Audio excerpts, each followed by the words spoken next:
মাননীয় chief adviser মহোদয় ইন্ডিয়ার প্রধানমন্ত্রী শ্রী নরেন্দ্র মোদীর সাথে বৈঠক করেছেন এবং বৈঠকে আমাদের সাথে যে পারস্পরিক স্বার্থ সংশ্লিষ্ট যতগুলো ইস্যু ছিল সবগুলো নিয়ে কথা হয়েছে এবং আমরা আমাদের যেগুলো স্বার্থ সংশ্লিষ্ট যতগুলো বিষয় ছিল সবগুলো বিষয়ই আমাদের চিফ অ্যাডভাইজার মহোদয় সেই মিটিংয়ে বলেছেন।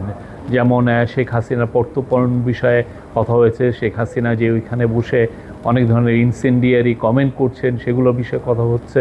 তারপরে বর্ডার কিলিং নিয়ে কথা হয়েছে। আমাদের দুই দেশের মধ্যে যে গাঞ্জেস ওয়াটার ট্রিটিটা আপনি জানেন যে নতুন করে এটার এক্সপায়ার হয়েছে, নতুন করে ট্রিটিটা হওয়ার আবার কথা হচ্ছে এবং তিস্তা ওয়াটার এগুলো সবগুলো নিয়েই কথাবার্তা হয়েছে। আমি বলবো যে মিটিংটা খুবই কনস্ট্রাকটিভ, প্রোডাক্টিভ এবং ফ্রুটফুল হয়েছে।